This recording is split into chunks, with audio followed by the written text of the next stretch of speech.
Hello cuties, ఈ రోజు మీ ముందుకు ఒక క్రాఫ్ట్ వర్క్తో అయితే వచ్చేసాను. మీ ఇంట్లో టూత్ పిక్స్ ఉన్నాయా? అయితే మీరు ఈ క్రాఫ్ట్ వర్క్ని ఈజీగా చేసుకోవచ్చు. మరి నాతో పాటు కలిసి మీరు కూడా క్రాఫ్ట్ వర్క్ని అయితే చేసుకోండి.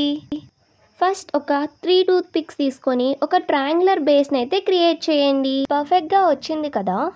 మైనింగ్ 3 టూత్ పిక్స్తో ఒక పిరమిడ్ షేప్ని అయితే ఫామ్ చేయాలి. యాక్చువల్గా ఈ పిరమిడ్ షేప్ చేయడం చాలా కష్టం, అయినా ట్రై చేస్తున్నాను.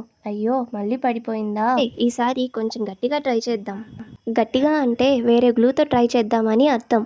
ఇంకొంచెం గ్లూ యాడ్ చేద్దాం, ఊడిపోకుండా గట్టిగా ఉంటుంది. అమ్మయ్య, ఎలాగోలా పిరమిడ్ షేప్ని అయితే క్రియేట్ చేసేసాను. నా ఫేవరెట్ కలర్ బ్లాక్, అందుకోసమే దీనిని బ్లాక్తో అయితే పెయింట్ చేస్తున్నాను. మీలో ఎంతమందికి బ్లాక్ కలర్ అంటే ఇష్టం కామెంట్స్లో అయితే చెప్పేయండి.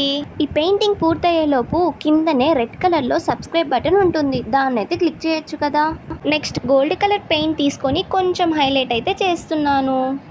నాకు ఒక్క కలర్ ఉంటే అస్సలు నచ్చదన్నమాట, అందుకే హైలైట్ చేస్తూ దానిని పాడు చేస్తూ ఉంటా. బట్ ఈసారి అలా అవ్వలేదులేండి. ఫైనల్ లుక్ అయితే ఇలా వచ్చిందన్నమాట.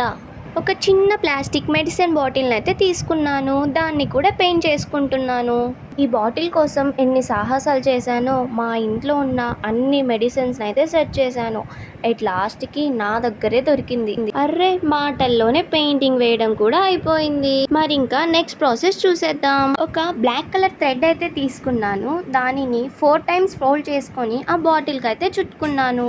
బాటిల్కి ఉన్న థ్రెడ్ని పిరమిడ్ స్టాండ్కి అయితే టై చేసేసాను. వావ్, నేను కట్టింది చాలా స్ట్రాంగ్గా ఉంది. అరే, భలే క్యూట్గా ఊగుతుంది కదా.